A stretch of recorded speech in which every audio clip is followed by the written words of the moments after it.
एक जंगल में चिड़िया अपने बच्चों के साथ रहती थी।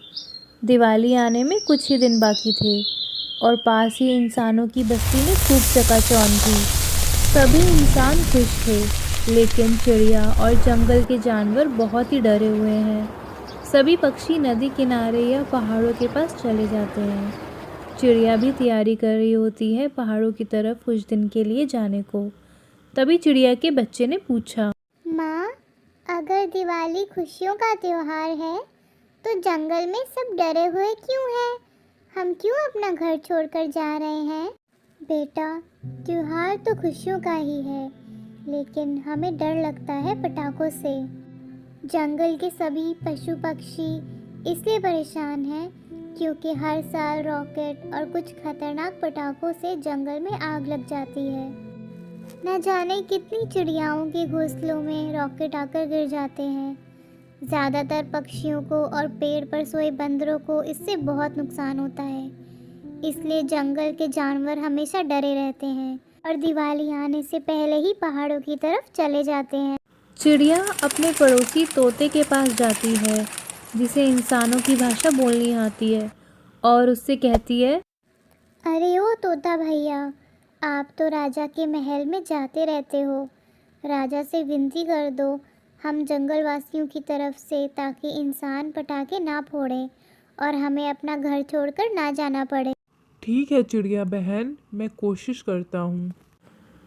तोता राजा के महल में जाता है, जहाँ पक्षियों के लिए दाना और पानी हमेशा रहता है।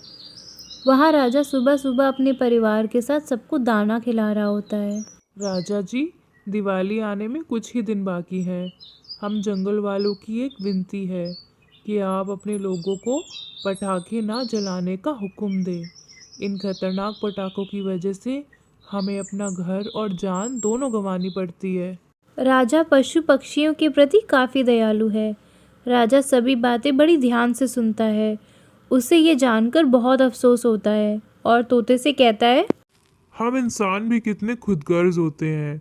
अपनी खुशियों की वजह से जंगल बर्बाद कर देते हैं, पशु पक्षियों को नुकसान पहुंचा देते हैं। तुम फिक्र मत करो, इस बार कोई भी जानवर जंगल छोड़कर नहीं जाएगा। राजा का सबसे महान राजा होता है और वो हर जगह खतरनाक पटाखों को बंद करवा देता है। सिर्फ फुलझड़ी और छोटे पटाखे ही जलाने का आदेश देता है, ताकि बच्चे भी दिवाली मना सकें। और इस तरह सभी खुशी खुशी दिवाली मनाते हैं, जंगल के पशु पक्षी भी और इंसान भी। आइए हम भी ऐसे ही दिवाली मनाएं और सभी साथ में खुशियां बांटें। हैप्पी दिवाली। एक नदी में दो दोस्त बंटी ऑक्टोपस और सोनू केकड़ा रहते थे। बंटी ऑक्टोपस बहुत धार्मिक था और भगवान को बहुत मानता था, जबकि सोनू केकड़ा बहुत मेहनती था। एक बार दोनों ने मिलकर 1 बीघा ज़मीन खरीदी, जिससे वे बहुत फसल उगाकर अपना घर बनाना चाहते थे। सोनू केकड़ा तो खेत में बहुत मेहनत करता, लेकिन बंटी ऑक्टोपस कुछ काम नहीं करता था, बल्कि मंदिर में जाकर भगवान से अच्छी फसल के लिए प्रार्थना करता। इसी तरह समय बीतता गया। कुछ समय बाद खेत की फसल पककर तैयार हो गई, जिसको दोनों ने बाजार ले जाकर बेच दिया और उनको अच्छा पैसा मिला। घर आकर सोनू केकड़ा ने बंटी ऑक्टोपस को कहा, इस धन का ज़्यादा हिस्सा मुझे मिलेगा, क्योंकि मैंने खेत में ज़्यादा मेहनत की है। यह बात सुनकर बंटी ऑक्टोपस बोला, नहीं, धन का तुमसे ज़्यादा हिस्सा मुझे मिलना चाहिए, क्योंकि मैंने भगवान से इसकी प्रार्थना की, तभी हमको अच्छी फसल हुई। भगवान के बिना कुछ संभव नहीं है। धन के बंटवारे को लेकर दोनों गांव की मुखिया टूना मछली के पास पहुंचे। टूना मछली ने दोनों की सारी बात सुनकर उन दोनों को एक एक बोरा चावल का दिया, जिसमें कंकड़ मिले हुए थे। कल सुबह तुम दोनों को इसमें से चावल और कंकड़ अलग करके लाने हैं, तब मैं फैसला करूंगी कि इस धन का ज़्यादा हिस्सा किसको मिलना चाहिए।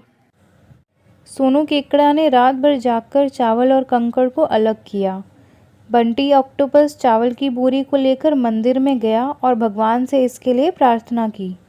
अगले दिन सुबह सोनू केकड़ा जितने चावल और कंकड़ अलग कर सका उसको ले जाकर टूना मछली के पास गया, जिसे देखकर टूना मछली बहुत खुश हुई। दूसरी तरफ बंटी ऑक्टोपस वैसी की वैसी बोरी ले जाकर टूना मछली के पास आया। टूना मछली ने बोरी देखी और बंटी ऑक्टोपस को कहा, दिखाओ तुमने कितने चावल साफ किए हैं। मुझे भगवान पर पूरा भरोसा है, चावल साफ हो गए होंगे। जब बोरी को खोला गया तो चावल और कंकड़ वैसे के वैसे ही थे। ये सब देखकर नदी की मुखिया टूना मछली ने अपना फैसला सुनाते हुए कहा, भगवान भी तभी सहायता करते हैं जब तुम मेहनत करते हो। और सारा धन सोनू केकड़ा के हिस्से में आया। इसके बाद बंटी ऑक्टोपस भी सोनू केकड़े की तरह खेत में मेहनत करने लगा और अब की बार उनकी फसल पहले से भी अच्छी हो गई। और इस कहानी से हमें यह सीख मिलती है कि हमें कभी भी भगवान के भरोसे नहीं बैठना चाहिए।